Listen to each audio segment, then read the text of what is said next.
É um privilégio muito grande receber você.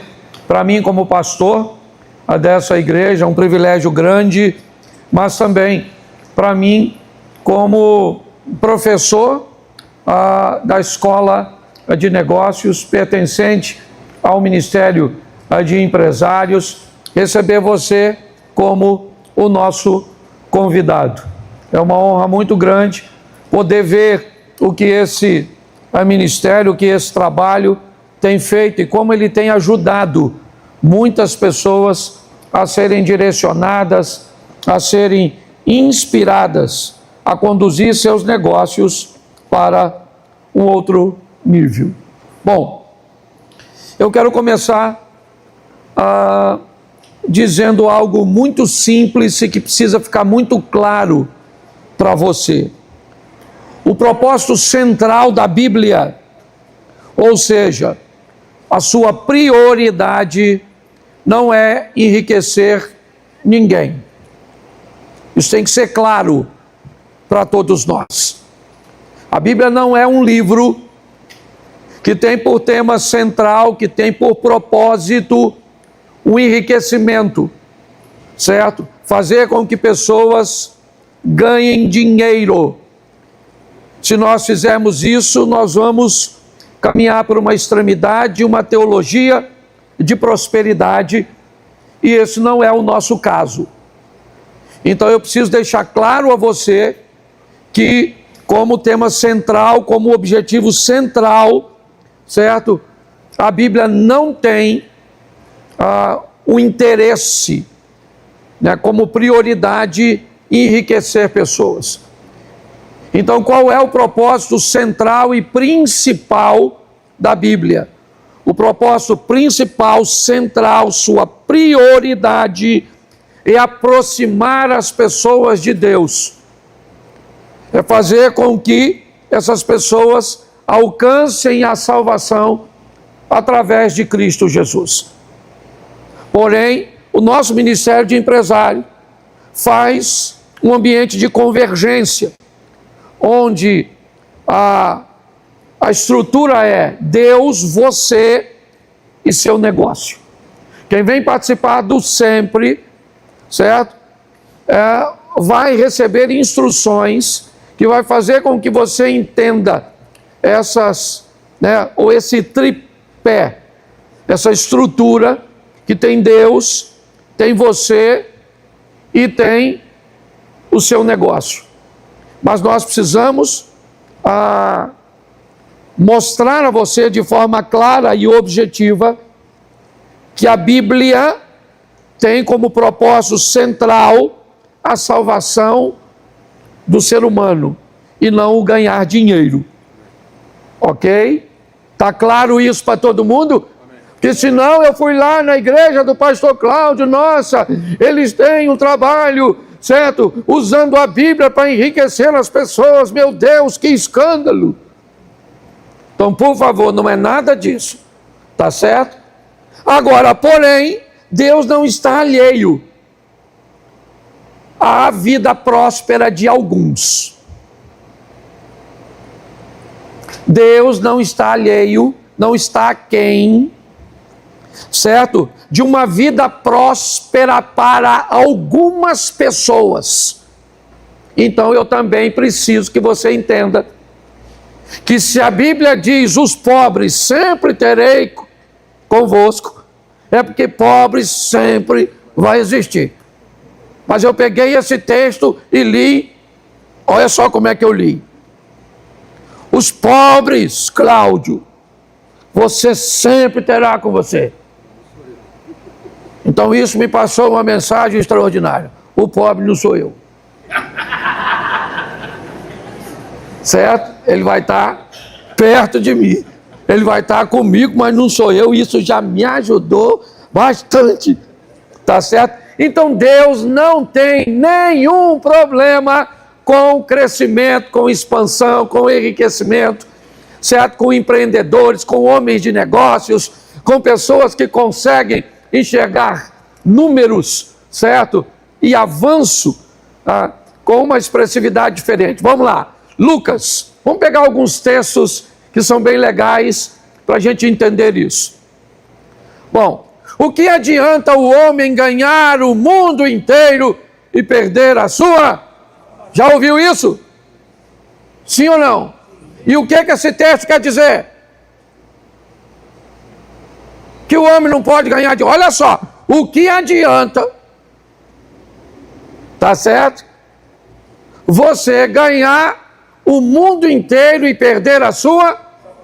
Mas esse texto não está dizendo que é uma coisa ou outra. O texto não está dizendo ou você ganha a salvação, certo? E fica sem dinheiro, ou você tem dinheiro e perde a salvação. É apenas um alerta. O que adianta alguém ganhar o mundo e perder a alma? Mas o texto nos mostra que as duas coisas são possíveis.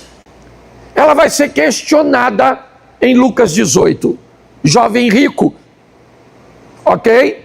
O garoto era rico e queria saber se dava para entrar no reino do céu com grana. Então ele pergunta a Jesus: o que eu farei para herdar a vida eterna? Jesus falou: você conhece os mandamentos? Ele disse: isso aí é mole, desde garoto. Não só conheço, como pratico. Jesus disse: mas nós temos ainda um problema em você, certo? Então você vai, vende tudo, dá aos pobres, você terá um tesouro no... e depois você me segue. Olha o que Jesus está dizendo. Pega, você é rico, pega tudo que você tem, vende, dá para os pobres, aí você tem um tesouro no céu, depois você vem e me segue. Jesus está dizendo algo muito interessante para ele. Eu quero você e não seu dinheiro. Jesus não está mandando ele vender nada, certo? Só que ele estava preso num ambiente cujo qual o impediria de ser salvo. E o ambiente era o dinheiro, tá certo? O término desse assunto é mais ou menos assim: é mais fácil um camelo passar num furo de uma agulha do que um rico entrar no reino. E esse texto é Lucas 18. Repita comigo, Lucas 18. De novo, Lucas 18. Isso. Repita comigo, jovem rico. Isso. Lucas 19, nós temos outro rico. Só que ele não é jovem, ele é velho. O nome dele é Zaqueu. Ele também é rico, igual o garoto. E ele também precisa de salvação. Jesus vai para a casa dele, certo? E ele, depois de ouvir a palavra, se levanta e diz: Senhor, eu dou metade dos meus bens. Eu dou o quê? Jesus mandou ele dar o quê? Nada. Mas ele disse: eu dou a metade dos meus bens. Lucas 18, Jesus falou para o garoto: entrega tudo aos pobres e me segue. Para o velho rico, Jesus não disse: entregue nada, eu quero você. Ele disse: dou metade dos meus bens aos pobres. Se em alguma coisa defraudei alguém, eu devolvo 4 vezes o valor. E Jesus disse: hoje veio a salvação para esta casa. Zaqueu continua rico e acabou de ouvir que também tinha a salvação. Ou seja, a história do camelo passar no furo da agulha, parecer algo impossível, é totalmente desmontada no capítulo seguinte, onde o rico vai entrar no reino de Deus. Então, por favor, não tenha problema com o crescimento econômico. Ele não é a prioridade da Bíblia, mas Deus tem um interesse, e aí eu vou começar a te mostrar agora. É importante você saber a diferença de riqueza e prosperidade. O que é uma pessoa rica? Uma pessoa rica é alguém que tem muito de algo. O que é uma pessoa próspera?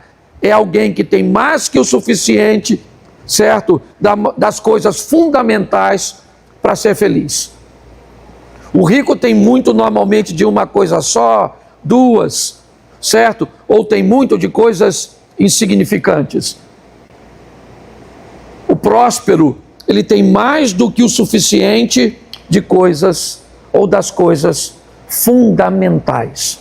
Então, quando eu disse a vocês que Deus quer que alguns sejam prósperos, quem são esses alguns? Quais são as características, segundo a Bíblia, que algumas pessoas, para serem prósperas, e dentre a prosperidade, a riqueza econômica, o que elas têm?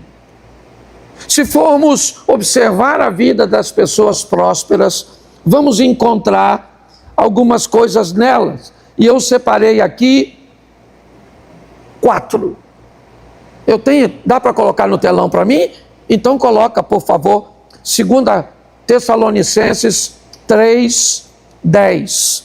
Dá uma olhada nesse texto. 2 Tessalonicenses 3:10 e depois eu vou a 1 Timóteo 5:18. Vamos lá.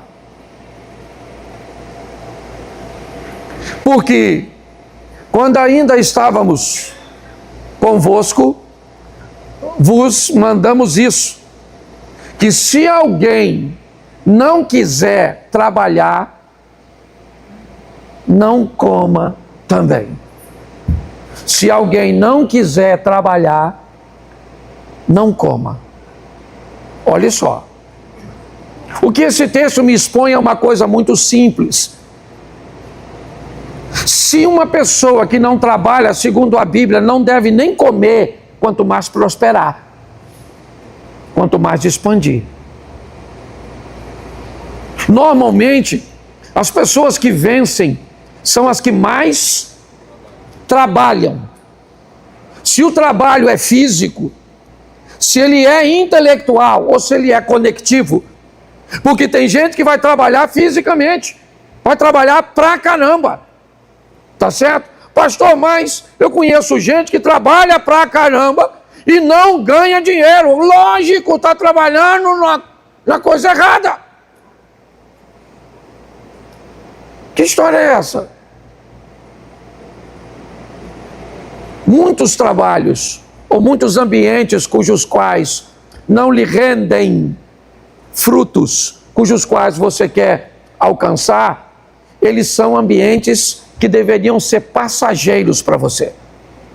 Eu já trabalhei de pedreiro e não tem problema nenhum com isso.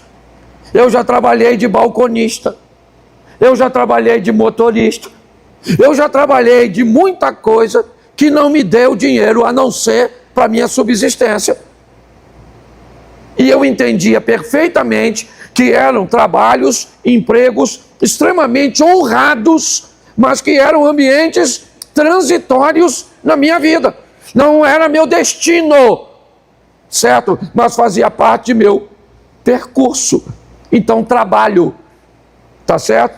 Se você vai trabalhar com informação de forma intelectual, beleza, tá certo?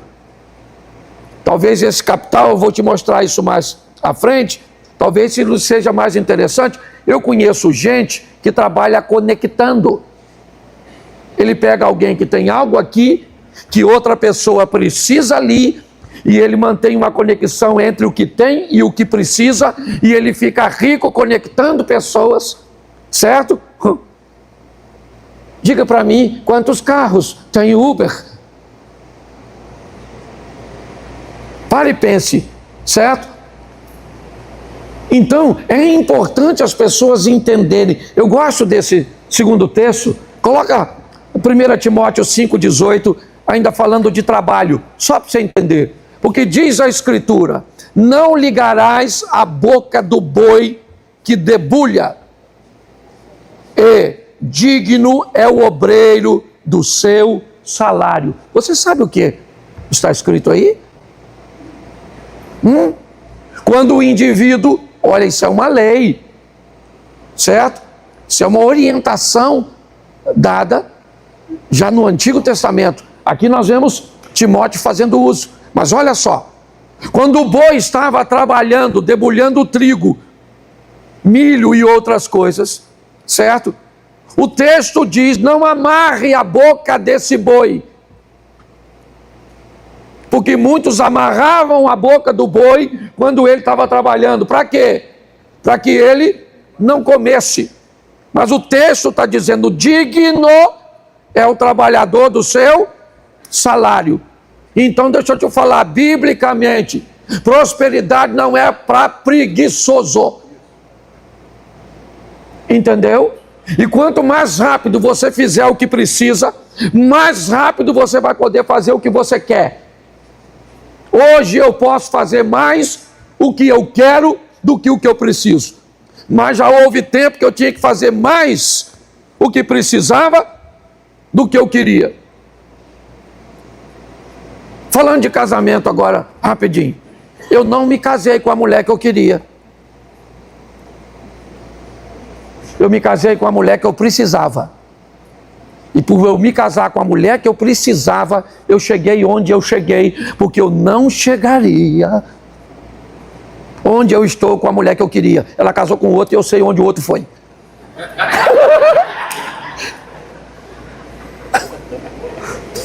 Ué, é verdade?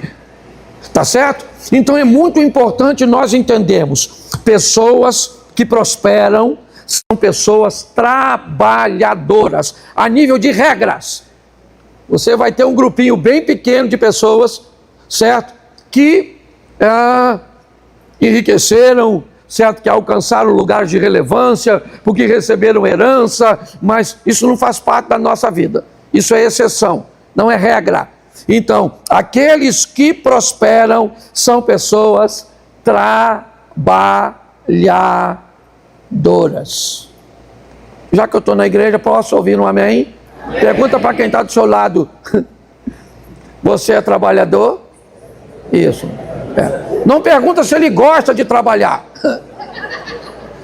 A pergunta está errada. Se você gosta ou não gosta, não é isso que está em questão. O importante é que você vai trabalhar para fazer as coisas acontecerem. Tá certo?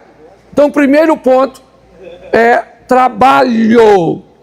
Segundo ponto, tá certo? De pessoas que prosperam, que vencem. Mateus 25:15. Mateus 25:15.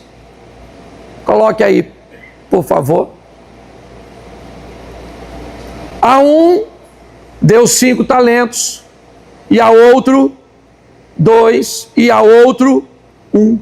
A cada um segundo a sua capacidade.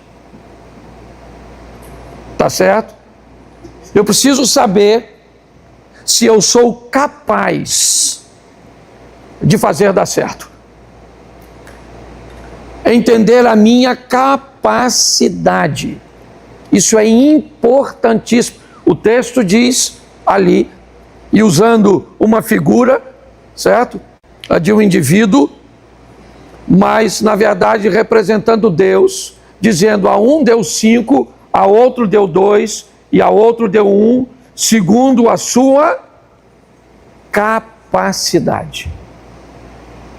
Uma pesquisa feita alguns anos atrás mostrou que se toda a riqueza do mundo fosse dividida em partes iguais entre todos os indivíduos do mundo, em 20 anos esse dinheiro estava de volta nos mesmos bolsos. Ele ia voltar de onde ele saiu. Porque a capacidade, certo? É importantíssima para que nós venhamos vencer. Qual é o problema da capacidade? Eu vejo muito isso hoje no ambiente de treinamento, certo? Hoje eu faço parte de um grupo que criou uma estrutura para a validação, o reconhecimento, para oferecer chancelas a ambientes para treinadores, ok? Para aqueles que querem treinar pessoas. Mas eu tenho aprendido algo muito importante nesse ambiente. é que algumas pessoas sequer sabem a sua capacidade. Isso não significa que você não pode evoluir ao longo da sua jornada, mas é importante que você saiba onde você está hoje, porque o que é entregue, eu vou te dizer, olha só, quando eu comecei a falar, a pregar, logo em seguida veio a era do CD, aquele CDzinho. Eu não sou da época da fita cassete, não. Eu já cheguei na época do CD. Louvado seja Deus. Tá certo? Mas ali eu não tinha grana, eu não tinha dinheiro. Eu tinha perdido, eu tinha saído, certo? Da empresa que eu trabalhava. E alguém olhou, um amigo, e me disse: Cláudio, você tem potencial, cara. Se você levar um CDzinho de mensagem, as pessoas vão comprar e você vai conseguir voltar depois de ter vendido numa noite 10, 15, 20 CDs. Eu digo: cara, mas eu não tenho condições de fazer, eu não tenho poder econômico para colocar dinheiro. Isso é muito caro, mandar imprimir. E aí ele me deu certo? A ideia de que eu poderia comprar umas torres de reprodução, não sei se você lembra desse troço. Eu sei que eu juntei o que tinha, o que eu não tinha, eu comprei aquele troço. Peguei meus 2 filhos e falei: vocês vão fazer. Certo? Se viram, estudo, depois foto. E comprei uma impressora, imprimi a capa. Pensa numa luta. Certo? Mas eu fui e fiz. Aí o CD saiu e entrou o DVD. Aí o negócio ficou legal. Eu já sabia fazer o CD, foi só trocar o equipamento, ampliar a estrutura de impressão, e agora a minha imagem ia aparecer para os outros. Aí quem é que veio? Olha a benção, o YouTube. Pensa num ser fantástico. Pastor, o que você está querendo dizer? Eu estou querendo dizer que a melhor maneira de crescer, de subir, ainda é a escada, um degrau de cada vez. Onde você aprenda, certo? Que a sua capacidade, eu não me comunicava desse jeito, lógico que não. E até hoje eu tenho dificuldade. Na minha última reunião, há 15 dias atrás, me deram a palavra para falar, eu peguei o microfone com essa mão e a outra para segurar essa, de tão nervoso que eu estava.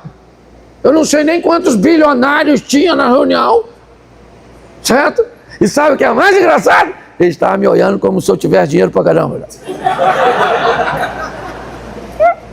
E eu também não fiz por menos. Fiz cara de rico, de que tudo aquilo era normal. Foi uma coisa extraordinária, certo? Então, deixa eu te falar uma coisa. Você sabe o quanto você é capaz? Você conhece a sua capacidade? O texto diz que a um deu 5, a outro deu 2 e a outro deu 1, segundo a sua, sim ou não? A capacidade, ok? Você quer dizer que o que ganhou 1 é menor que o que ganhou 5? Pode parecer a curto prazo, mas a longo eu não sei. Porque certamente, se aquele indivíduo tratou aquele 1 com respeito, com dignidade, e o fez crescer, automaticamente ele se torna apto para ir para a próxima fase. Então as pessoas que vencem, elas não só trabalham, não. Elas também aprendem a lidar com a sua capacidade. E qual é o grande problema da capacidade? É que vai ter alguém que tem mais do que você. E quando você se depara com alguém que tem uma capacidade maior que a sua, você tem que ter o cuidado para você não parar de viver a sua vida e ficar de olho na vida do outro. Isso é muito comum. Alguém é mais capaz, desenvolve mais, e às vezes ele é muito próximo a você, ele é alguém da sua família, ele é alguém que trabalha contigo, e se você não tiver maturidade para lidar com isso, a capacidade dele acaba interferindo na sua. E você não cresce e ele não tem nada a ver com isso. Simplesmente a vida dele se tornou mais interessante que a sua. Então você deixa de viver a sua e passa a viver a dele. Então quando você encontra alguém que trabalha e que tem capacidade, provavelmente essa pessoa vai caminhar para um ambiente de crescimento, de expansão bem interessante. O terceiro ponto, eu não vou usar um texto bíblico diretamente. Eu vou usar um homem na Bíblia chamado Neemias. Ele é próspero, é copeiro do rei, está servindo a um dos maiores impérios, o império que derrubou a Babilônia, e como copeiro, como um consultor, como alguém, um conselheiro do rei, ele se preocupa com outras pessoas. Deixa eu te falar uma coisa. Uma das coisas que as pessoas que prosperam carregam consigo, quando são prósperos de verdade, é o compromisso com quem não foi. Pastor, quem não foi o quê? Bom, eu disse a você que Deus não está alheio à prosperidade, mas que a prosperidade é para alguns. Se a prosperidade é para alguns, ela não é para todos. E o que ela acontece? Ou o que acontece na vida daqueles que não vão? Quem é que vai amparar essas pessoas? Quem é que vai ajudar essas pessoas? Pare para pensar. Qual é a grande luta do sistema hoje? É contra o empresário. O empresário hoje virou um vilão, ele é praticamente um criminoso.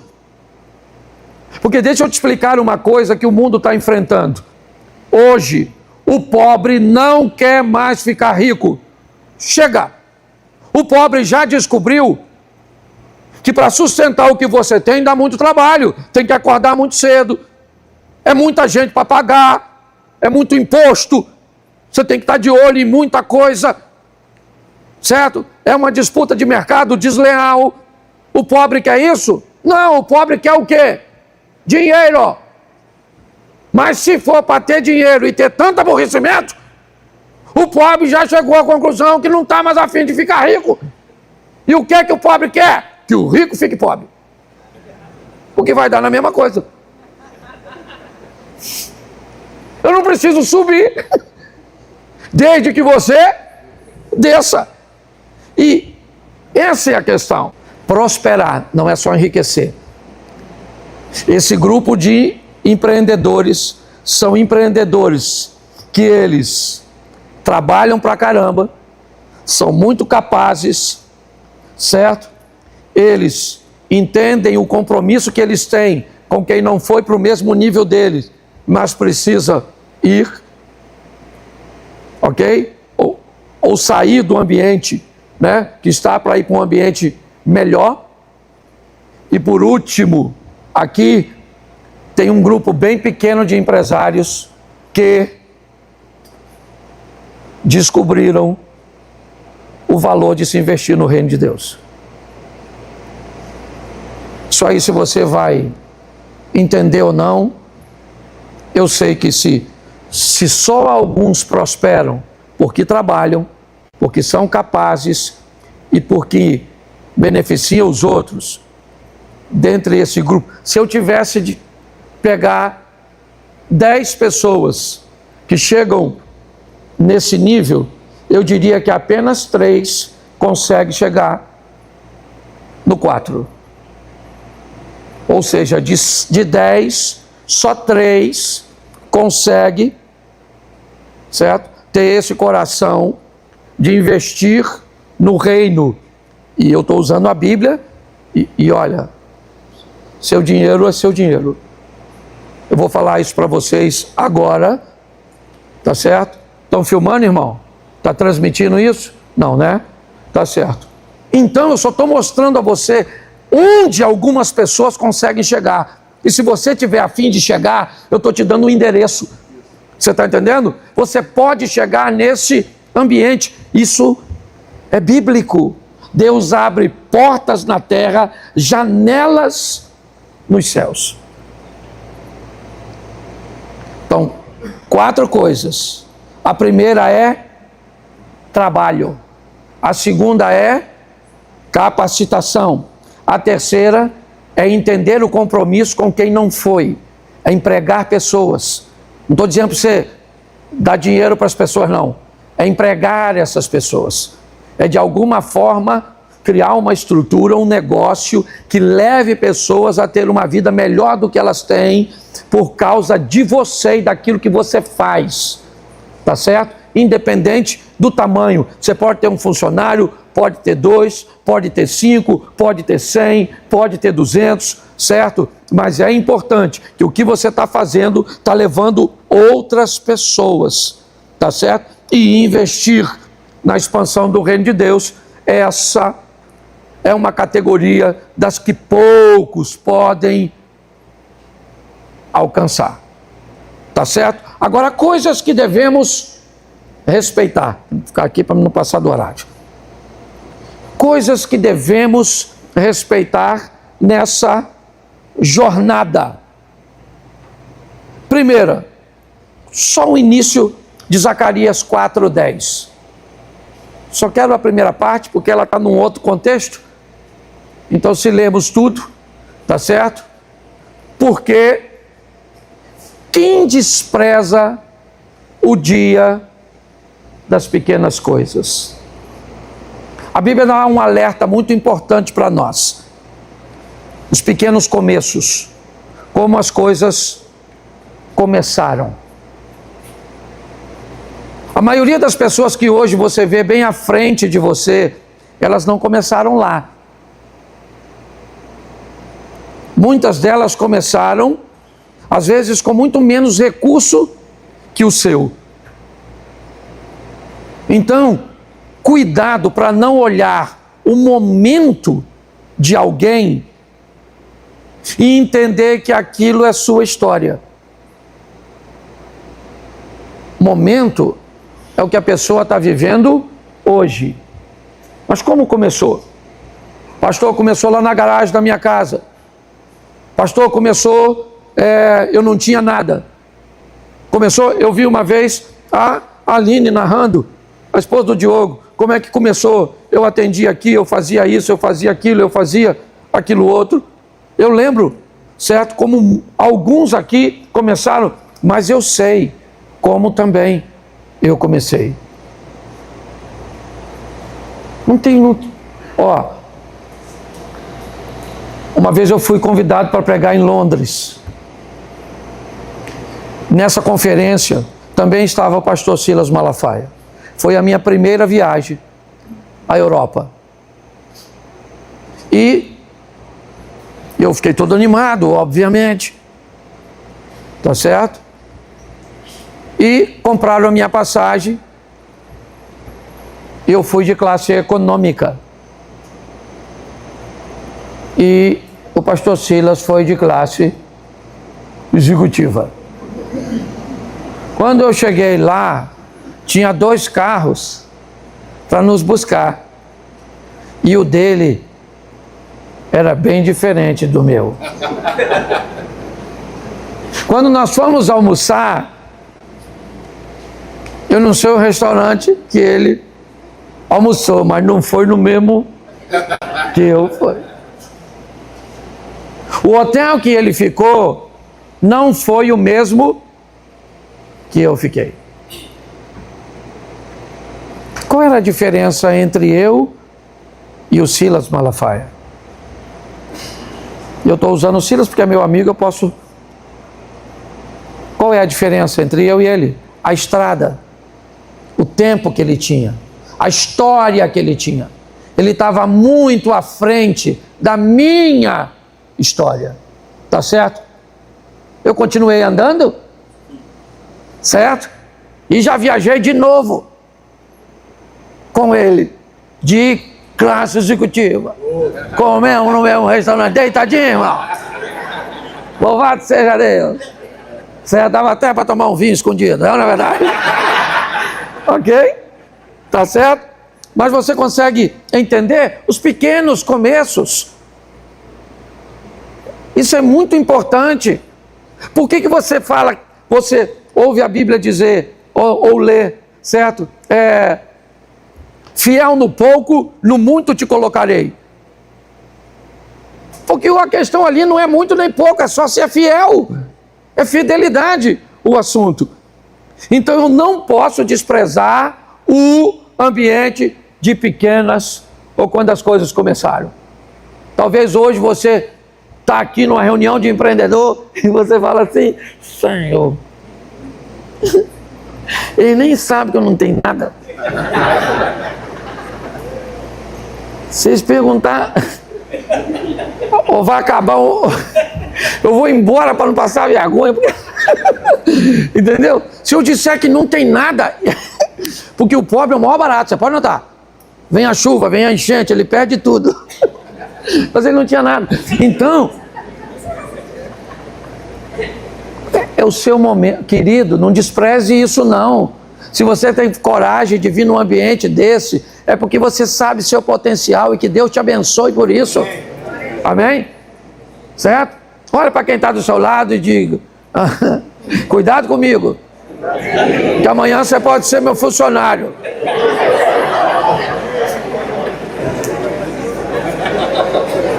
Vamos lá aqui. Segunda coisa que você deve respeitar. Olhe para mim.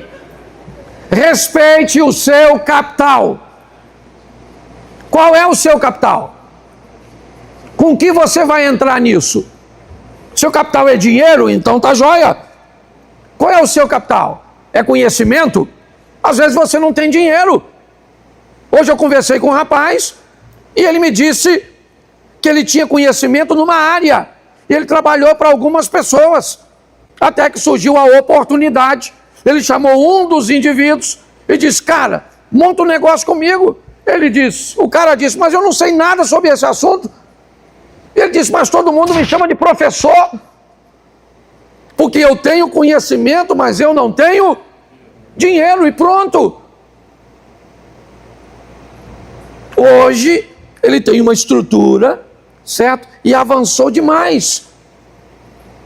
O que você tem? Você tem uma ideia, então tá bom. Às vezes você não tem nem o conhecimento, mas você tem uma ideia, você teve uma ideia de um produto, de um serviço, de alguma coisa, eu não sei o que é. Eu sei o que eu precisei. Eu vou falar para vocês. Hoje eu resolvi aqui meio que abrir meu coração. Quando eu comecei a falar, 2013, foi a primeira evento grande que eu fui. Eu vim acompanhando algumas pessoas e me permita tratar o meu ambiente como um ambiente de trabalho, porque ele foi por muito tempo.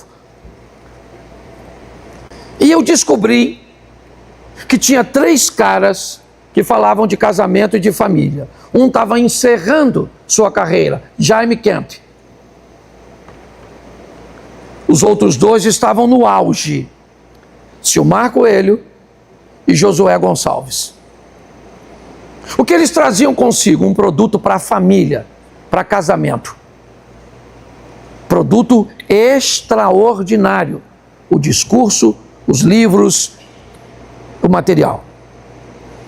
Porém, o que eles faziam?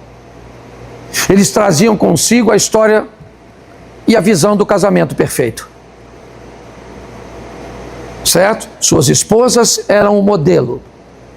Nosso casamento era fantástico, sensacional, extraordinário. Eu cheguei no meio de 2 monstros. Eles podiam me engolir se eu ousasse tentar fazer ou oferecer o mesmo produto que eles ofereciam. Então o que eu pensei? Eu vou vender algo diferente. Eu vou começar a falar mal da minha mulher. Eu vou dizer que o meu casamento é uma crise, que um problema, que eu tenho hora que eu quero matar ela, e que a gente briga, e que não sei o quê, e que isso, e que aquilo, e que aquilo, e que aquilo. E o que aconteceu? Eu coloquei um produto novo no mercado. Eu fui falar de sexo com humor. Os caras falavam bem, né? Um bem sério, como Josué, outro já brincalhão, como Silmar, mas eu trouxe um produto diferente.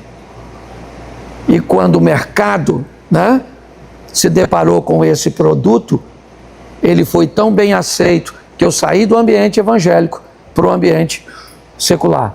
Saí da pregação para a palestra, saí da igreja para fazer shows. Você consegue entender o que foi? Foi uma ideia. Foi uma ideia. Ok? Então, às vezes, seu capital é uma ideia. Às vezes, seu capital é dinheiro. Às vezes, seu capital é conhecimento. Às vezes, seu capital é conexão. É isso. Então, descubra qual é o seu capital. Qual é o seu forte. Tá certo? Porque às vezes nem de dinheiro você precisa. Estou falando, eu mudei minha vida sem dinheiro. Eu mudei minha vida com uma ideia. Pastor, mas 2013, beleza. Eu me converti em 2002. Ou melhor, eu me converti em 92. Pega 92 para 2013. Eu fui CLT todos esses anos. Certo? Sem problema nenhum. Com muito orgulho.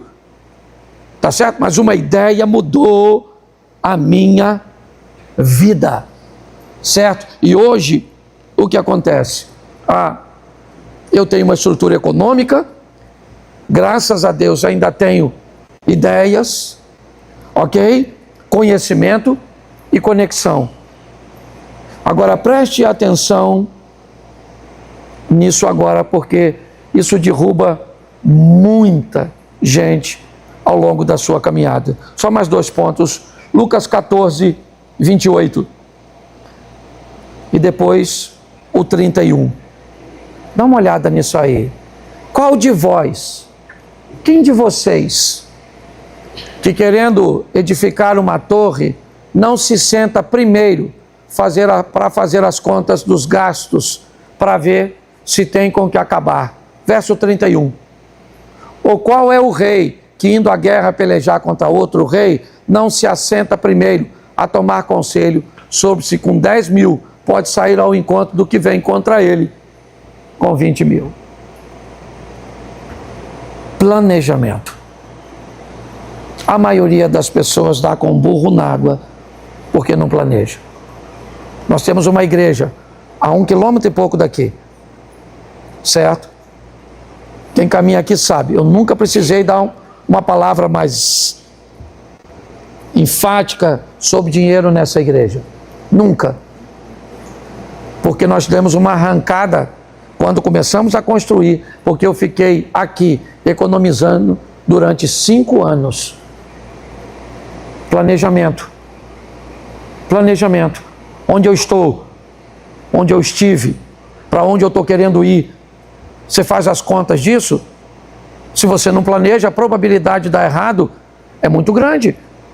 Está aí a Bíblia dizendo qual é a pessoa decente, digna, que vai construir uma torre sem grana, sem saber o quanto vai custar. Tá certo? E o custo aqui, cuidado, não é só dinheiro não, meu irmão. A Bíblia tem alguns dinheiros que a Bíblia chama de pão de dores. Você sabe o que é um pão de dor? Pão de dor é um dinheiro tão ruim que não valeu a pena. Você ganhar ele foi tão desgastante, foi tão humilhante, foi tão degradante, que você olha para ele, sabe? Não faz sentido. Um pão de dor, as moedas na mão do Judas. Aquilo foi um pão de dor. Tanto é que ele não quis mais as moedas. As 30 moedas de prata são arremessadas pelo chão e valia bastante. Mas por quê? Porque a maneira que foi ganho, certo? Foi uma maneira ruim. Então o planejamento é importantíssimo. E acabei de atender uma pessoa agora, e para ela eu dei o meu último ponto aqui para vocês, que você deve respeitar bastante isso aqui, se você tem um negócio de verdade. Se você só brinca de ter negócio, talvez isso não é muito importante não. Mas se você quer ter um negócio de verdade, segura aí, Gênesis 29, verso 25 e 26, coloca na tela. Gênesis 29, verso 25. E aconteceu que pela manhã viu que era Lia, pelo que disse a Labão: por que fizesse isso? Não te tenho servido por Raquel? Então, por quê? Ou, por que então me enganaste? Olha o que disse o moço. E disse Labão: não se faz assim no nosso lugar, que a menor se dê antes da primogênita. Olha que negócio fantástico. Jacó viaja para uma terra e chega lá, vai fazer negócio com um homem. E diz a este homem: eu gostei demais de sua filha Raquel. Exemplo, ela tem 20 anos. Eu não tenho dinheiro para pagar o dote por ela, mas eu sou capaz de trabalhar 7 anos. O senhor deixa ela por 7 anos de trabalho? O cara falou: fechado. Você trabalha 7 anos, tem documento, tem testemunha, tem papel, tem contrato, tem cláusula. Não tem nada. Então tá bom. 7 anos se passaram, a festa foi feita, a noiva fica dentro da tenda, o Jacó tomou os negócios, certo? Entrou na tenda, o que estava lá dentro ele comeu, certo? Quando ele acordou de manhã, que ele olhou para a mulher, não era a de 20, era a de 30, era Lia. Lia tinha um olho para arquibancada, o outro para geral, era bem bagunçadinha, a Lia. Sabe o que ele fez? Correu para a casa do sogro e disse o sogro: cara, como é que você fez isso? Você me enganou. Ele disse: não, Jacó, eu não te enganei. Deixa eu te explicar, filho. Aqui onde a gente mora, a filha mais nova não casa primeiro que a mais velha. Ué, mas por que você não me avisou isso quando nós fomos fazer o negócio? Porque não é obrigação minha fazer negócio com quem não quer abrir o olho. Aprenda uma coisa: estranho não vai te dar aborrecimento. Quem vai te dar aborrecimento é amigo, é conhecido, é gente de perto. Quanto melhor for seu contrato no início, menos problema você vai ter no final. Não brinque com isso. Você está entendendo? Eu fui atender. Eu posso falar porque isso. Não gosto de falar de coisa que eu... mas eu fui atender um cara agora que, se for à frente, todo o negócio dele quebrou. Ele vai falir. E vai falir se as coisas acontecerem. E veio falar comigo. Obviamente me pediu um conselho e me pediu uma oração. Eu dei o conselho e a oração. Certo? Mas se você me perguntar quem colocou ou o colocou nessa situação, foi ele. Então a Bíblia é clara. Vai fazer alguma coisa? É relevante? é expressiva, coloque em risco o seu tudo, não brinque não. Amarre de todos os jeitos. Perca um bom dinheiro para um advogado, perca uma estrutura, mas não brinque com isso, porque você pode jogar tudo fora. É assim que funciona. Nosso propósito é enriquecer você. E não apenas com dinheiro, porque dinheiro não é muito difícil de ganhar não. O difícil é ter dinheiro. Quem aqui ganha dinheiro, levante a mão. Quem ganha dinheiro? Isso. Você não ganha dinheiro? Deixa eu fazer uma pergunta para facilitar. Alguém aqui ganha mais entre 1.000 e 5.000? Levante a mão. Quem aqui não ganha nada? Você não quer levantar a mão? Não, então deixa eu só te explicar para você entender. Eu ganho dinheiro. Eu tenho dinheiro. Eu termino aqui. Eu ganho dinheiro. Eu tenho dinheiro. Quem ganha dinheiro? Normalmente todo mundo. Provavelmente todo mundo que está aqui, fora algumas crianças aí, certo? Todo mundo aqui ganha dinheiro. Se você ganha pouco ou muito, não é isso que eu estou perguntando. Eu estou perguntando se você ganha. Tá certo? Agora vamos trocar a pergunta. Quem aqui tem dinheiro? Qual é a diferença de quem ganha para quem tem? É que quem tem descobriu que não pode ganhar tudo que ganha, gastar tudo que ganha. É só isso. Ah, pastor, eu não tenho dinheiro porque eu ganho pouco. Não. Você não tem dinheiro porque você não sabe administrar dinheiro. Se você ganha pouco, você tem pouco dinheiro guardado. É só isso. Mas se você ganha pouco e hoje eu falasse para você assim, você trabalha há muito tempo? Ah, pastor, eu já trabalho há 5 anos. Eu ganho pouco, pastor. Você consegue me emprestar 500 reais? Não, pastor, eu não tenho 500 reais. Então eu já sei. Você não sabe administrar dinheiro. Porque ter dinheiro não tem a ver com o quanto você ganha, tem a ver com o quanto você gasta.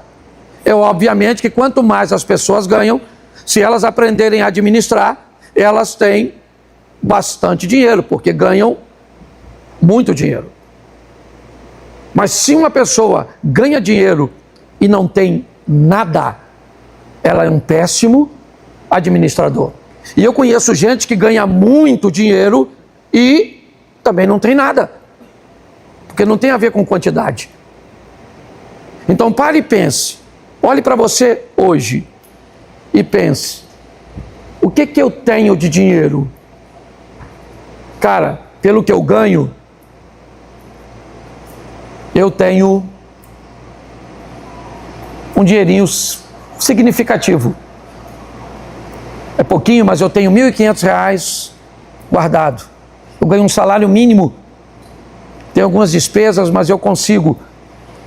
Então isso demonstra uma boa administração. Todos os dias eu recebo pedidos, certo? De pessoas. Hoje mesmo eu recebi um pedido, eu falo, mas não falo o nome, e a pessoa, pastor, eu preciso de R$12.000 emprestado para pagar R$500 por mês. Esse foi o pedido de hoje. Se eu juntar com o de ontem, com o de anteontem, com o de semana passada, juntar o dinheiro de nós tudo aqui não dá. Tá certo? Então, pessoal, a proposta do Sempre é te ajudar. Hoje eu te mostrei algumas coisas usando a Bíblia, mas tem aí professores, gente capacitada, certo? E mais do que isso, interessada em dividir o que sabe com você. Então que Deus abençoe o seu negócio, que Deus abençoe a sua vida, tá certo? E que você enriqueça, mas enriqueça mesmo com força. Tá certo? E por favor, não esqueça da gente. Tá certo? Boa memória quando você ficar rico. Hoje eu quero trazer uma reflexão a respeito de alguns fatores que podem nos ajudar a mudarmos, a vivermos a transformação que a palavra de Deus nos oferece. E o texto que vamos tomar por base é Romanos capítulo 12, o verso de número 2. Romanos 12, 2. Coloca na tela, por favor. Deixa eu ver com qual. Eu estou com a Almeida Corrigida Fiel. Tá certo? Essa está muito longe da minha tradução. Isso, vamos lá. E não sede conformados com este mundo, mas sedes transformados pela renovação do vosso entendimento, para que experimenteis qual seja a boa, agradável e perfeita vontade de Deus. Deixa eu ler de novo.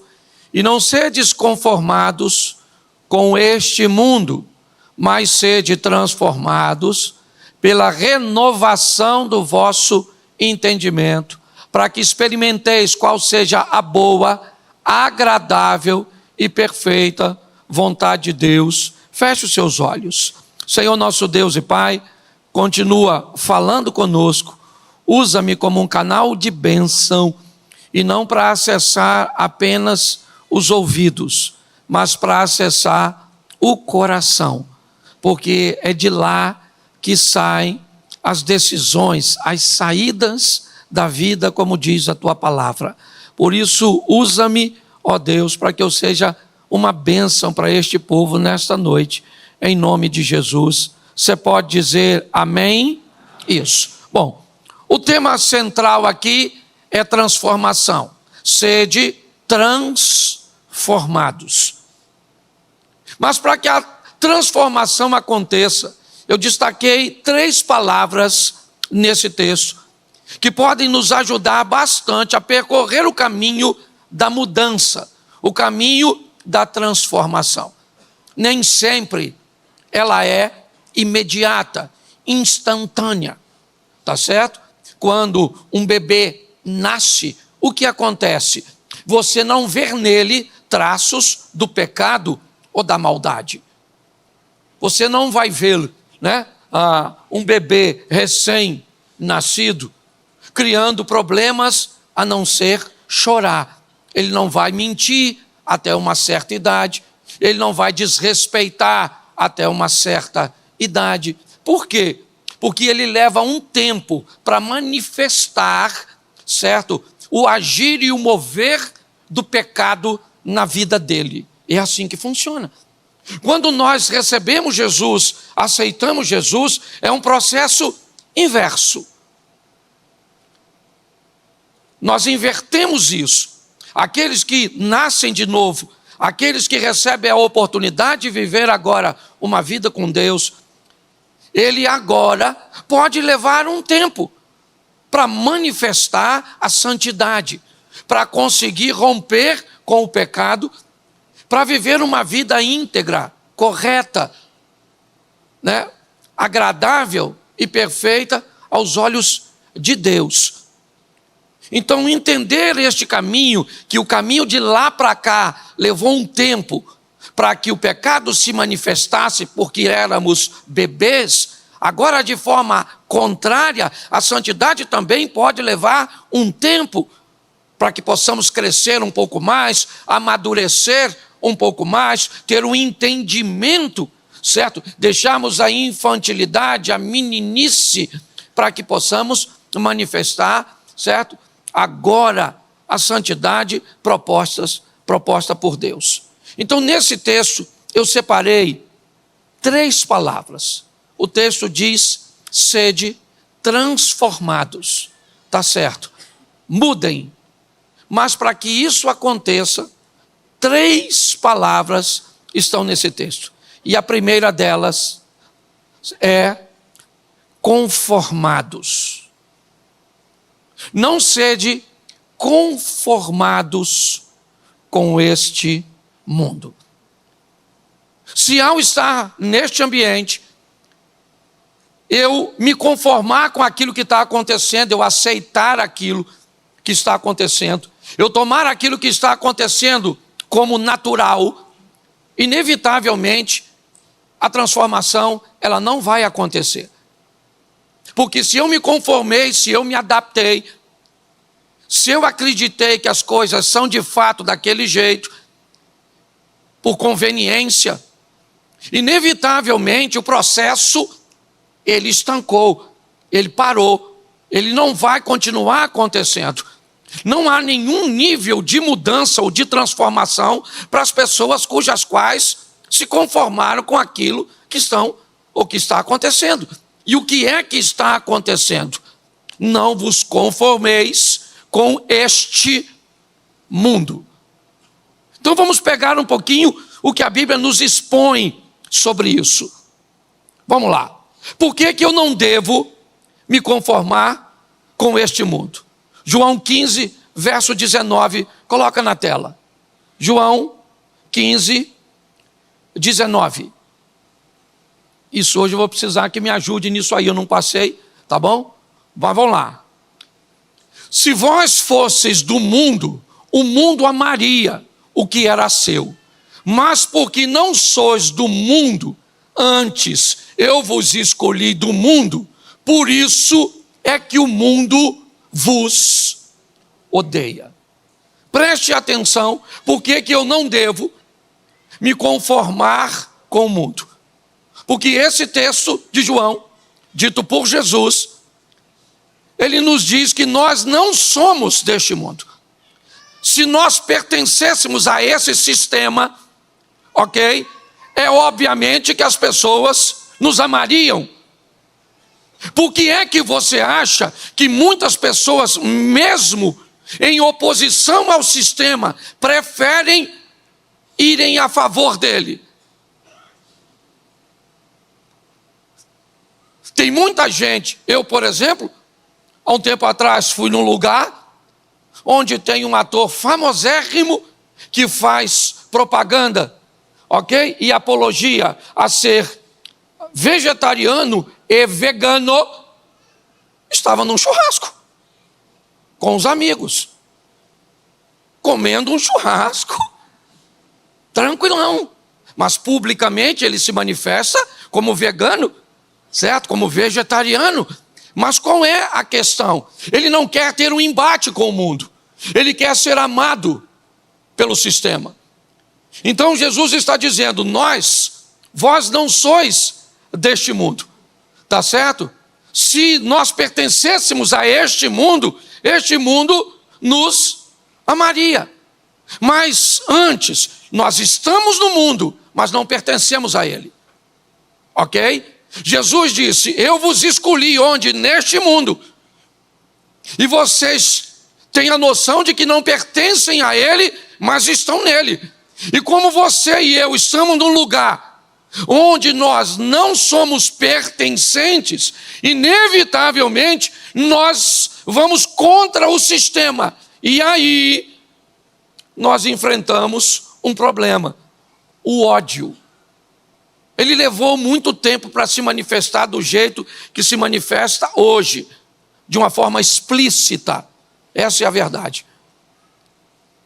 Mas nós aprendemos que se eu me conformar com este mundo, eu coloquei uma coisa na minha vida: eu pertenço a ele.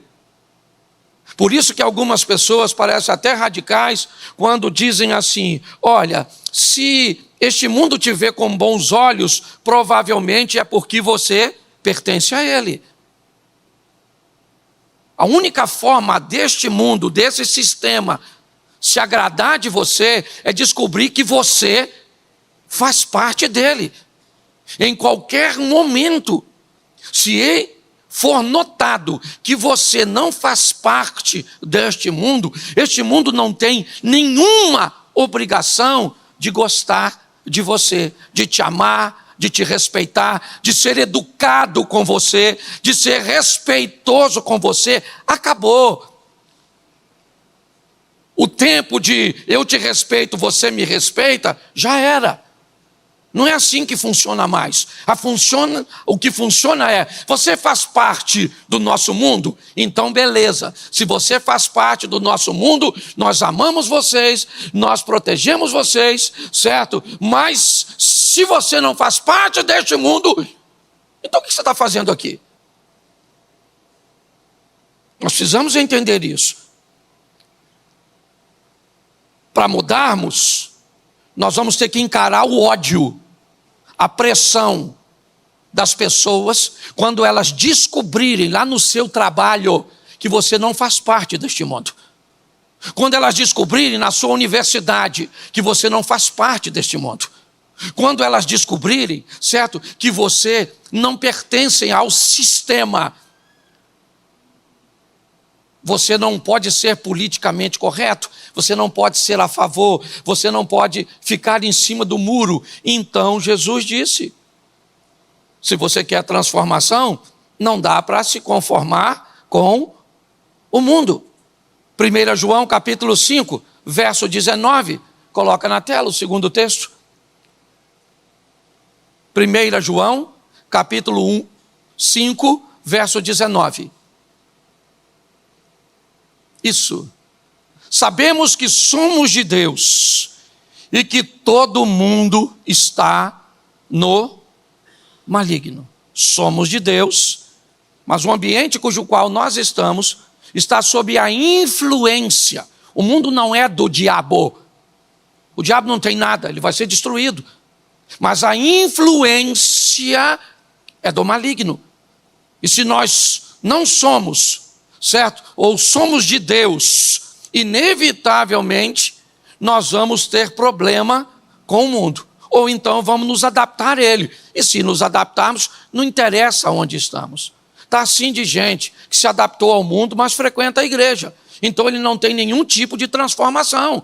Ele vem para a igreja, certo? Mas tem mudança? Tem transformação? Não tem. Por quê? Porque ele descobriu que ele não é deste mundo, mas ele está neste mundo. E por estar neste mundo, ele não quer nenhum tipo de confronto, não quer nenhum tipo de problema. É assim que funciona. Então, se eu me conformo, não tem mudança. Tá certo? Você quer outro texto? Vamos lá. Mateus capítulo 6, verso 24. Mateus 6, 24. Isso. Ninguém pode servir a dois senhores. Porque ou há de odiar a um e amar o outro, ou se dedicará a um e desprezará o outro. Não podeis servir a Deus e a Mamon. Eu não sei se você reparou, mas não existe uma terceira opção. Não. Me parece que o que chamamos, na verdade, de livre-arbítrio é apenas uma questão de múltipla escolha. Ou de múltipla escolha, mas com duas opções. O texto está dizendo, eu não tenho outra possibilidade. Não há nenhuma possibilidade de que eu fique neutro neste mundo. Este mundo está no maligno. Eu pertenço a Deus. Se eu pertenço a Deus e o mundo está no maligno, inevitavelmente eu sou um intruso nesse ambiente. Então não existe, por favor, não existe. Você já deve ter ouvido aquela historinha contada inúmeras vezes, de que o diabo tinha um homem em cima do muro, de um lado do muro era o céu, do outro lado do muro era o inferno, e de um lado o anjo está dizendo, pula para cá, sai do muro. E do outro lado, o demônio está quietinho. E alguém achou aquilo intrigante e perguntou ao demônio, pô, o anjo está chamando ele para lá. Você não vai chamar ele para cá? E o demônio disse, eu não vou chamar, por quê? Porque o muro já é meu. Está em cima do muro, já coloca ele no inferno. Então não tem, por favor, tá certo? Cuidado, não tem uma terceira opção. Não dá para servir a dois senhores sem amar um, odiar outro, honrar um ou prezar um e desprezar o outro. É o que diz, não dá. Então quando você faz isso, não há em você nenhuma necessidade de transformação. Não tem. Você vai ser um adúltero convicto de que você adultera para ter um momento de lazer com, um relacionamento extra, seja com um homem ou seja com uma mulher, certo? O que acontece? Mas você não gera nenhum prejuízo econômico, nenhum problema para sua casa, para sua família. É isso que você vai pensar. É isso que você vai pensar acerca daquela propina. É isso que você vai pensar acerca daquele negócio. É isso que você vai pensar acerca daquela roupa, daquela bebida, daquele cigarro, daquelas coisas. Por quê? Porque você se conformou com o sistema. O sistema convenceu você. É assim que funciona. Então nós precisamos entender, se nos conformarmos com este mundo, a transformação não vem. A mente continua aprisionada. 1 João capítulo 2, verso 15. 1 João 2, 15. Coloca, por favor. 1 João capítulo 2, verso 15. Não ameis o mundo, nem o que no mundo há. Se alguém ama o mundo, o amor do Pai não está nele. Esse verso para mim é libertador. Todo tipo de amor é válido. O importante é amar. Eu não sei se você reparou, mas esse texto tem dois amores. Está lá, ó. Não ameis o mundo, nem o que o mundo há. Se alguém ama o mundo, o amor do Pai não está nele. São dois amores, o amor do Pai e o amor do mundo. É assim que funciona. Você quer amar segundo o modelo do amor do mundo? É amor. Só não é amor de Deus, mas é amor. Você quer usar esse modelo como parâmetro da sua vida? Você tem todo o direito, mas não se esqueça, esse amor não é de Deus, esse amor é do mundo. É amor, sim, mas não é amor do Pai, entendeu? E se você foi convencido disso, beleza, eu entendo, na minha visão, você precisa, certo? Do agir e do mover do Espírito Santo, para que ele leve você para a próxima fase, porque esta parou você. É isso? Você ama duas pessoas? Você ama com desejo sexual alguém, certo? Do mesmo sexo que você? É isso? Você pode amar pessoas, certo? Com o amor do Pai, tá certo? Agora, você pode pegar esse amor, que não é do Pai, mas é amor legítimo, mas não é do Pai. É um amor legítimo do mundo, de quem rege o sistema. Então é assim que funciona, tá certo? Então você é pego nesse mundo, se encaixa nele, concorda com ele, acha que ele está certo, está tranquilo. É amor? Não, pastor, o senhor não sabe, mas eu amo, eu acredito que você ama. Eu só preciso te dizer que esse amor não é do Pai. Esse amor é amor do mundo. É simplesmente assim, tá certo? Por quê? Porque se isso paralisou você, é aqui que você está. Você está na igreja, você está casado, você está solteiro, você está empregado, desempregado, você está feliz, você está triste, mas se o amor do mundo pegou você, ele parou você, pronto, já era, tá certo? É aqui que você está. Não existe a próxima fase para você. Por quê? Porque você se conformou com essa situação. É assim que funciona. Olá pessoal, demos um break aí, uma paradinha no vídeo, porque eu tenho uma mensagem muito especial para você a partir de agora. Primeiro, inscreva-se no meu canal, Pastor Cláudio Duarte. Segunda mensagem, ative o sininho das notificações. Terceiro, é importante que você venha curtir o conteúdo, obviamente. Comentar também é muito importante e compartilhar. Fique com o restante da mensagem aí, um grande abraço, graça e paz.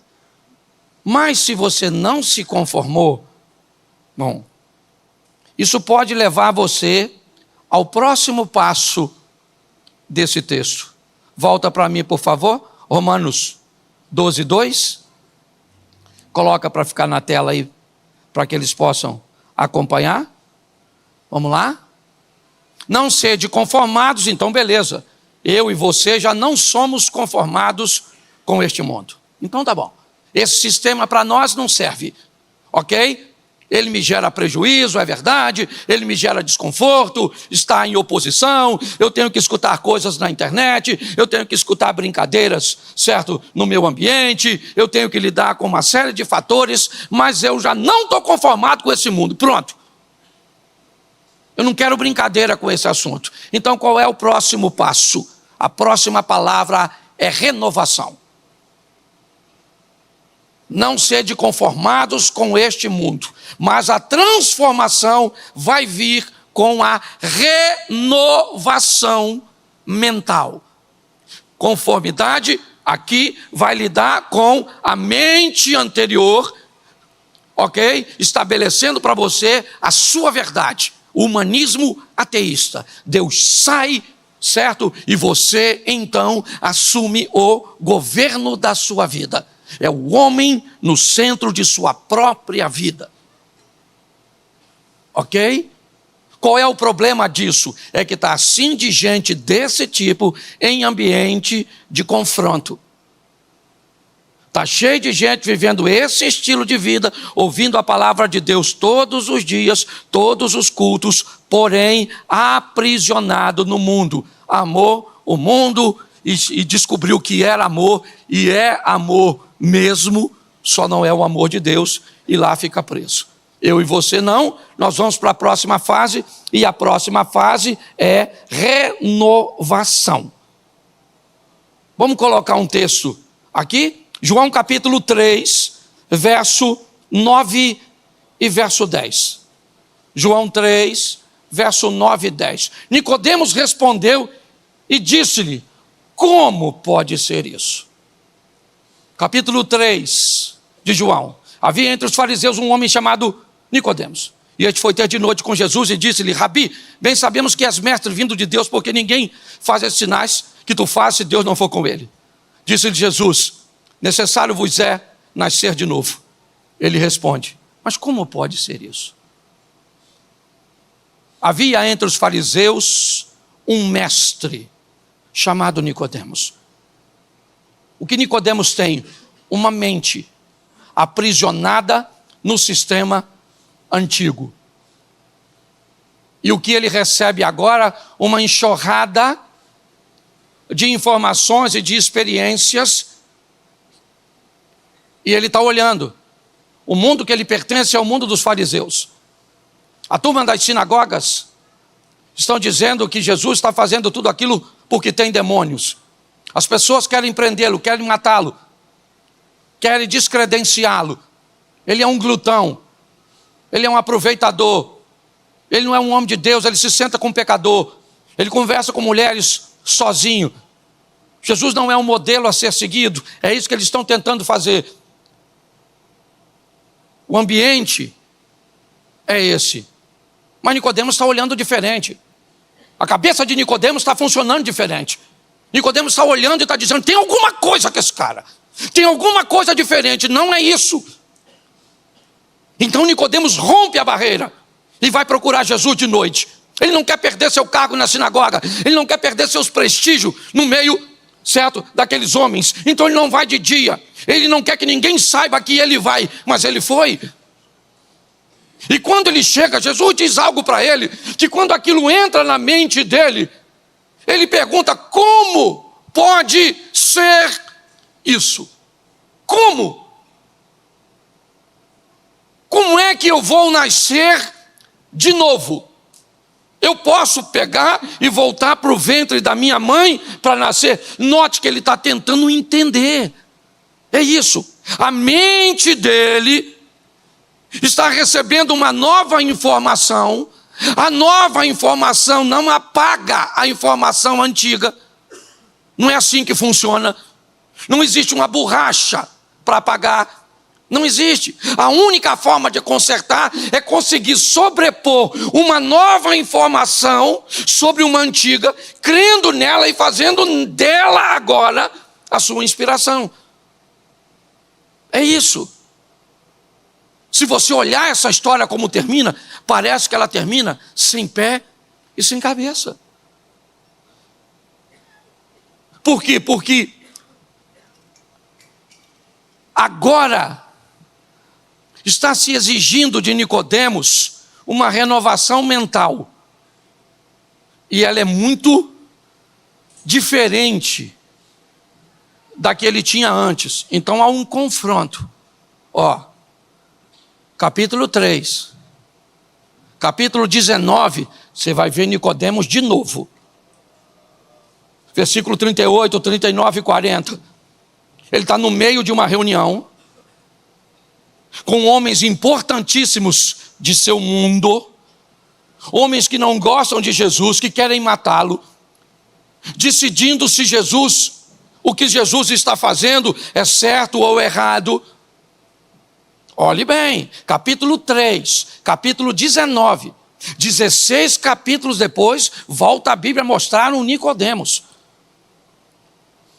que ainda de forma tímida, ele diz para os homens assim: gente, espera aí, poxa. Nós temos por hábito julgar um homem sem ouvi-lo primeiro. O que Nicodemos está pensando? Se conseguimos trazer Jesus aqui, ele rebenta a mente desses caras e eles vão descobrir o que eu descobri sozinho. É isso. Mas sabe o que os homens dizem para ele? Ô, Nicodemos, pô, rapaz, tu não está sabendo nada das Escrituras, não? Pô, onde é que está escrito que algum profeta vai vir da Galileia?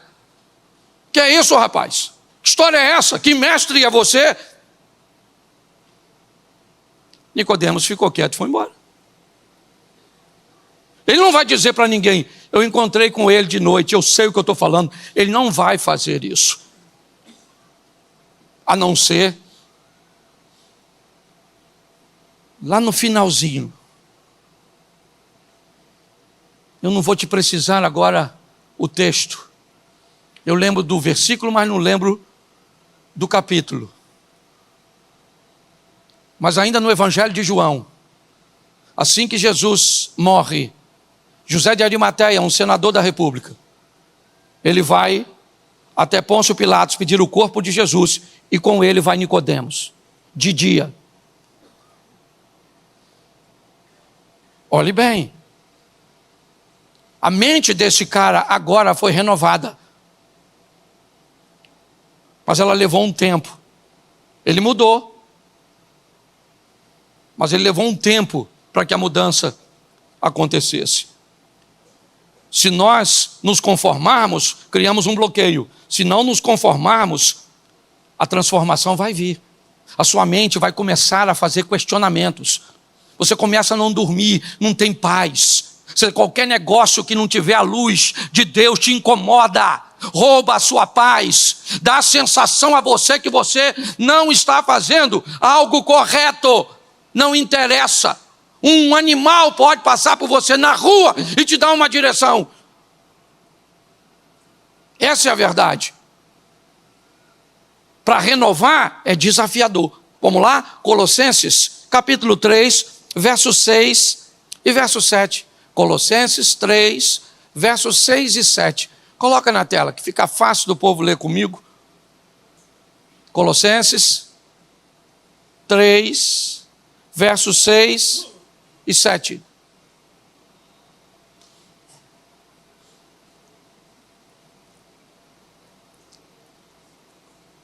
Não dá? Que às vezes dá um probleminha lá e esse computador é uma benção. Pelas quais coisas vem a ira de Deus sobre os filhos da desobediência, verso 7. Nas quais também em outro tempo andastes quando viveis nelas. Presta atenção que o apóstolo Paulo está falando de 2 tempos da vida de uma pessoa. O verso 7, ele diz: em outro tempo, quando andávamos com esses hábitos, com essa maneira. Que tempo era esse? O tempo da necessidade, da transformação. O tempo em que eu vivia no mundo e segundo os valores do mundo. A luz chegou, ok? E com ela chegou a informação. Eu vou mostrar isso a vocês mais à frente. E aí, inevitavelmente, a sua mente começa sendo renovada. Há um renovo mental com a informação que vai chegando. Ela entra em confronto com as coisas antigas, velhas, ok? E nós, dependendo da situação, do favor que essas coisas nos oferecem, inevitavelmente nós levamos um tempo maior. Se a informação que eu recebi me priva de fazer algo que eu não gosto, essa mudança é quase instantânea. Tá certo? Vamos supor, eu descobri que beber é complicado, é errado. Então tá bom, eu não gosto de bebida, para mim vai ser fácil. Tá certo? Para mim vai ser mole. Mas se eu gosto de beber e alguém diz que eu não posso beber, isso pode me gerar um tempo maior para que eu consiga remover isso. Não só da minha mente, mas também de meus hábitos. É assim que funciona. Então esse é um texto que fala que há um outro, ou deveria haver, pelo tempo que nós estamos na presença de Deus, uma mudança. Mas vamos para Romanos, capítulo 7, verso 7. Romanos 7, 7. Isso, já vou terminar, já que esse culto é... Que diremos, pois? É a lei pecado? De modo nenhum. Mas eu não conheci o pecado senão pela lei. Porque eu não conheceria a concupiscência se a lei não dissesse, não cobiçarás. Preste atenção. Olha o que ele está dizendo. Por que é que eu mudei? Porque a informação chegou. E com a chegada da informação, ela me pôs em confronto. Mas eu não quero saber da informação. Então você está conformado, mano. É isso aí. Se você está conformado, tá bom. Não está bom para você? Não está bom para Deus. Tá certo? Não vai estar bom para nós, porque nós não queremos ver você se perder. Mas eu aprendi uma coisa com Jesus e vou levar para o resto da minha vida. Jesus está andando e alguém quer entrar no reino dos céus. Ele vem trazendo a informação sobre o reino. Então alguém o aborda e diz: mestre, ou bom mestre, que farei eu para herdar a vida eterna? Jesus parou, olhou e disse: conhece os mandamentos? Não matarás, não roubarás, não dirás falso testemunho, não cobiçarás. Conhece? Ele diz: não só conheço, como pratico desde a minha mocidade. Jesus olhou e disse: mas ainda te falta uma coisa. Vai, vende o que tu tens, dá aos pobres, aí você vai ter um tesouro no céu, depois você vem e me segue. Quando Jesus falou isso, o garoto olhou para tudo que ele tinha, e tudo que ele era em relação ao que tinha, e chegou à conclusão que aquilo não seria uma boa ideia. Ele não gostou do que Jesus disse. Não gostou. Ele tem direito de não gostar, sim ou não? Sim ou não? E o que ele fez? Se entristeceu, abaixou a cabeça e foi embora. Agora, o mais interessante é o que Jesus fez diante disso. Você sabe o que ele fez? Nada. Nada. Ô rapaz, vem cá, você não entendeu direito, cara. Peraí, o negócio é bom que eu estou falando com você. Não tem nada a ver com dinheiro, isso é Lucas 18. Você abre Lucas 19, Jesus entra na casa de um velho rico. Eu já falei isso aqui. O problema nunca foi dinheiro do jovem rico, nem de Zaqueu. O problema é maturidade. Ele entra na casa de um velho rico e diz: hoje veio a salvação na casa deste rico. Entendeu? Mas se você pegar o rico e Lázaro, a perdição estava na casa daquele rico que foi para o inferno. Então rico vai para o inferno, sim ou não? Mas rico também vai para o... Mas pobre também vai para o inferno. Pare e pense. Sabe o que eu gosto? É o respeito. Não gostei, Jesus.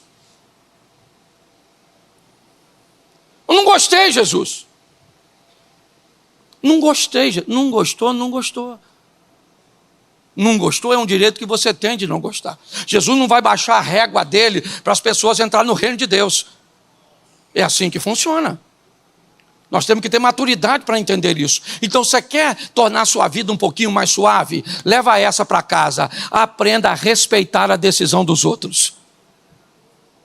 Você cria filho para ir para o inferno? Sim ou não? Então entrega seu filho na mão do Senhor. Se ele quiser se comportar indevidamente, pode até se comportar, mas para o inferno ele não vai, porque ele pertence a Deus.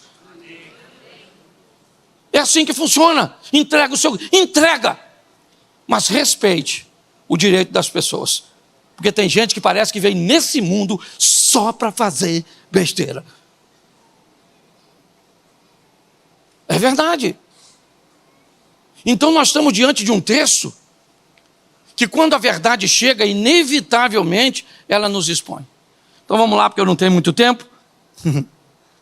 A terceira palavra é para que experimenteis. Volta em Romanos 12:2. Só para você entender. Transformai-vos. Vamos lá.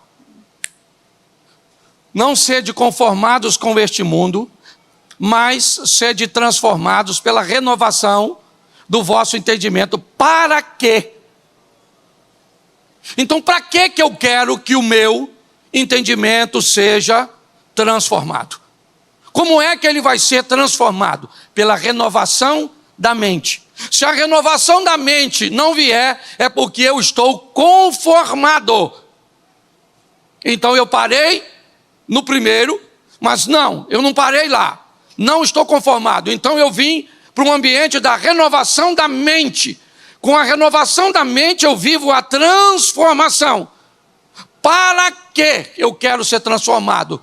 Para que eu experimente. É para isso. Quando a minha mente muda, eu começo a ter experiências. Olha só, coisas que eram apenas discursos feitos por outros. Olha só, experiências dos outros, meras narrativas. O que eu era até então era um mero narrador de histórias alheias. O que eu era o contra-regra, que montava cenário para os outros viverem milagres. Mas quando a minha mente mudou pela renovação, eu deixei de me conformar com aquilo que até então era uma verdade quase absoluta, mas pelo menos praticável. E agora, a minha mente mudou, ela renovou, e eu agora começo a experimentar o que os outros viviam. Eu começo agora a viver. O que os outros subiam no púlpito aqui para contar, eu estou vivendo na minha casa, eu estou vivendo nos meus negócios, eu estou vivendo na minha família. Porque a renovação vem, a mente muda, e nós vamos experimentar qual é a boa, perfeita e agradável vontade de Deus. Boa, repita, boa, perfeita e agradável. Presta atenção aqui e eu termino. Dá uma olhada nisso. Peguei o exemplo do Antigo Testamento já de propósito. Boa, perfeita e agradável. Do José. O José foi odiado pelos irmãos, sim ou não? Porque ele não pertencia ao mundo dos irmãos. O mundo dos irmãos era o mundo da desobediência. O mundo dele era o mundo da obediência. Então os irmãos não gostam dele e vendem, sim ou não? Vendem ele para o Egito. Certo? Quando ele chega No Egito, a mulher do cara fica de olho nele. Ele pegou a mulher, porque ele não era daquele, então pronto, foi para a cadeia. Ele está na vontade de Deus, sim ou não? Ela é boa, perfeita aí, mas cuidado. Boa e perfeita, agradável, cuidado. Preste atenção e coloca na tela e eu termino aqui para orar. 45 de Gênesis, verso 5, do 5 ao 9 eu fecho aqui. Tá bom? Que já já o povo vai estar chegando para o segundo culto. Já tem gente lá fora. Gênesis 45, verso 5. Boa, perfeita e agradável. Gênesis 45, verso 5.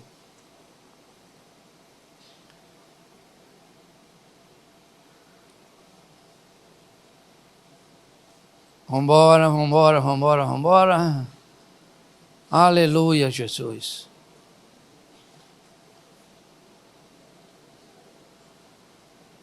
Aí. Agora, pois, não vos, nem vos pese aos vossos olhos por me haveres vendido para cá, porque para a conservação da vida Deus me enviou adiante de vós. Duvido que ele achava isso quando jogaram ele dentro da cova. Duvido que ele achava isso quando aquela maluca chamou ele de tarado. Duvido que ele achava isso quando o infeliz do copeiro esqueceu ele na prisão. Duvido. Sim ou não? Por quê? Porque a vontade de Deus, ela é boa, perfeita para Deus. Para nós nem boa, perfeita e agradável para Ele. E obedecer a Ele é a melhor coisa que podemos fazer. Então, olha o que... Agora ele está falando. Ele está falando com os irmãos. Porque olha o que aconteceu. José reuniu os irmãos e falou: e aí, rapaziada, lembra de mim? Os irmãos devem ter falado: Zé Fanete Paneia, o governador da parada aí do bagulho. Ele falou: não, presta atenção na revelação. Tirou, igual o rei Júlia no Madagascar, puxou o cocá e falou: o Zé. Os irmãos falaram. Eu fico imaginando a cara do Judá, porque foi Judá que vendeu o José. O Rubem tinha ido dar uma voltinha, quando voltou, cadê? Olharam para o outro e falaram: o Zé. Aí ele está falando com os irmãos, ó. Olha o que ele está falando. Os irmãos estão com medo, sim ou não? Estão achando que vão morrer, sim ou não? Mas olha só o que ele diz. Agora, hoje, com tudo aquilo que eu estou vivendo até aqui, eu posso dizer: não fique triste não. Nem vos pese os vossos olhos por me haveres vendido para cá, porque eu vim para cá para a conservação da vida. Deus me enviou adiante de vocês. Isso é sensacional. Pensa o José emprestando uns cavalos, uns carros para ir buscar o Jacó, dando um cavalo de pau, literalmente, na frente da tenda do Jacó, estacionando, e Rubem, o primogênito, descendo e falou: pai, lembra do Zé? E o pai falando: não lembro, meu menino falecido que os bichos comeram. E Rubem poderia falar: pois é. O Zé não morreu. O Zé é governador. E nós vendemos Zé, porque a gente sabia que Zé tinha futuro. É porque quando dá certo, todo mundo quer ser o pai da criança. É ou não é verdade? Ninguém dava nada por você, todo mundo falava mal. Mas a hora que Deus te levanta e vai te honrar, todo mundo diz: estava escrito nas estrelas. É assim. Vambora, aí, porque o pessoal quer entrar. E eu vou ter que pregar tudo de novo. Com a mente que eu estou, difícil para você lembrar. Porque já houve, olha só o que ele está dizendo. Porque já houve 2 anos de fome no meio e ainda restam 5 anos que não haverá lavoura, nem cega, nem colheita. Vamos lá, 7. Pelo que Deus me enviou adiante para conservar vossa sucessão na terra e para guardar-vos em vida por um grande... Isso, nós vamos até o 9, vamos embora. Mais um. Esse é o 8. Assim não fosse vós que... Eu fico imaginando, o José está transformando os irmãos em heróis, José. Pensa os caras. Eu que vendi, hein? Eu falei, vende, não vende, vende. Vende porque isso, menino, vai se dar bem. Enviaste para cá, senão Deus, que me tem posto por pai do faraó e por senhor de toda a sua, e como regente em toda a terra do... Verso 9. Apressai-vos, subi a meu pai e diz, assim tem dito o teu filho, José, Deus me tem posto como senhor de toda a terra do Egito, desce a mim e não demora, maluco, vem ver o que Deus fez. Fala para quem está do seu lado, olha para mim, e está chegando o tempo que Deus vai fazer na minha vida o que nenhum dos meus nunca viveu. É isso aí, meu irmão.